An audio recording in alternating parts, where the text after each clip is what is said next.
It all started with the poll. One moment, New York was full of people, hurrying to work and talking on their cell phones. And the next, poof. All of the noises stopped. The streets were empty. Everyone had just vanished into thin air. Without anyone to pilot them, airplanes fell from the sky. Cars and trains and buses crashed.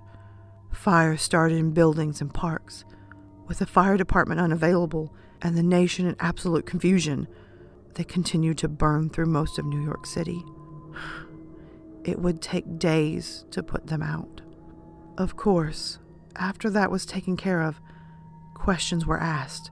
The government would launch an investigation into the event, an attempt at finding the 19.49 million victims.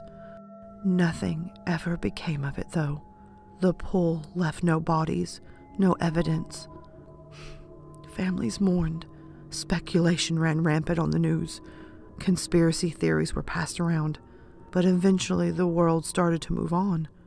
Then, the push. An opposing force, or maybe a complementary one. It doesn't really matter what it was. Body parts appeared out of nowhere. Heads were found throughout the Oregon wilderness, impaled on tree limbs and floating down streams.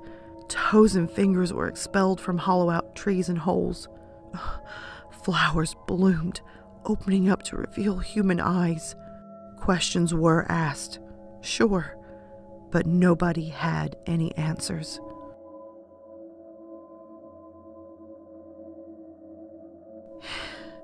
He couldn't do it, no matter how many times he tried. His fingers, twitching and numb, wouldn't go the extra distance. They wouldn't squeeze the trigger. He was slumped over, resting against a shelf. It had been picked clean. The coals of bare metal bled through the thin fabric of his shirt. It bit into his flesh. Bitten. He was being bitten. Bite. She would bite him soon. A bite. One bite was all it would take. He blinked back the tears and lowered the shotgun. It rattled. The barrel quickly found its target. He took a deep breath. He stared into eyes milky white from decay, eyes that were empty. He avoided the rotting fingers grasping for his collar, nails already black and splintering. He shut out the moaning, the guttural rasping. But he couldn't do it, no matter how many times he tried.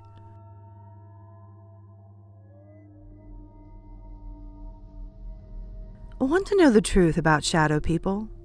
It's quite the shocker. They're not ghosts.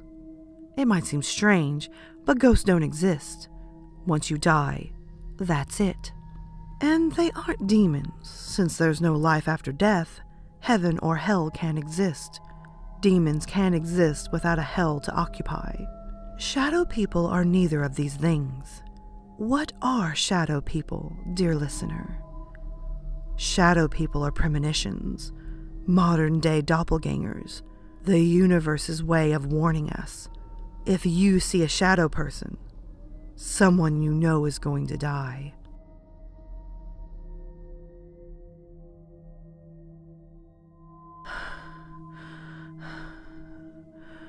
I'm watching you. Such warmth. Your smile could burn me.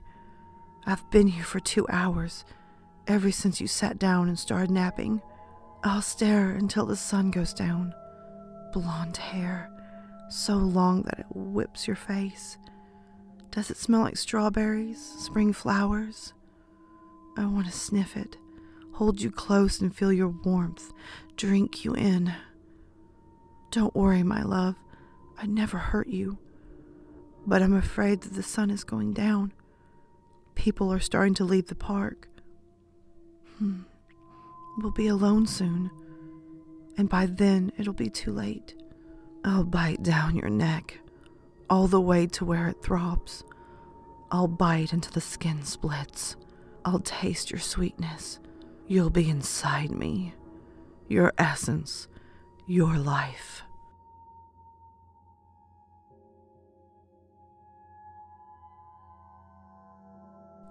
Nobody really, truly apologizes. Maybe it's because they don't want to admit that they've done anything wrong. I'm fighting with my boyfriend at the moment. We're arguing in a motel room, to be completely honest. He's cheating on me, which isn't the worst part, because they always cheat on me. And it isn't the fact that he's been screwing around with his secretary either. She's very pretty, and I know he loves redheads, and I'm a brunette. No, the worst part is that he's not denying anything. On the contrary, he's explaining how he got into this mess. How he had been leaving work, and how she'd been sitting alone at her desk for hours. How sad she had looked. How thirsty he had been. How drunk he got. He's begging me for a second chance. You don't understand. He's apologizing. Truly apologizing for what he's done. Taking full responsibility for breaking my heart. And I want to believe him. I really do. I'll happily forgive him. Despite all that has happened, I still love him. But I'm afraid that I'll do something to scare him off, like all my other boyfriends. I'm afraid that I've already locked the door. I'm afraid that I'm going to use the knife.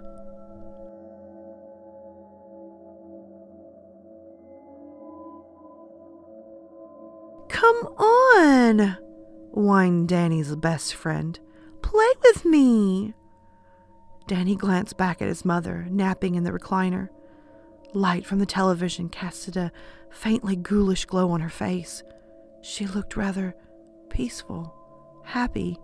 He wondered how long it would last. What would she do if she woke up? Would she yell at him? Tell him to get up, to leave? Do it! His best friend's voice was a harsh whisper.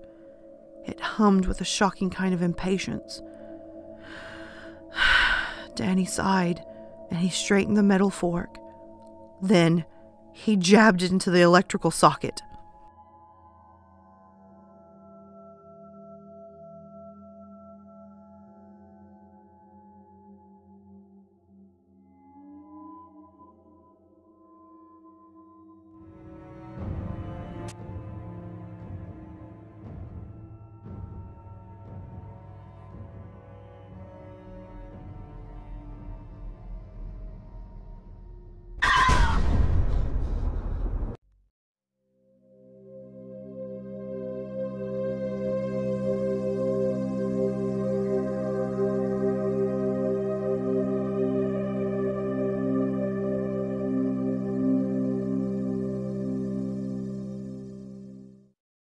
Alright, my lovely lilies, thank you so much for watching the new video.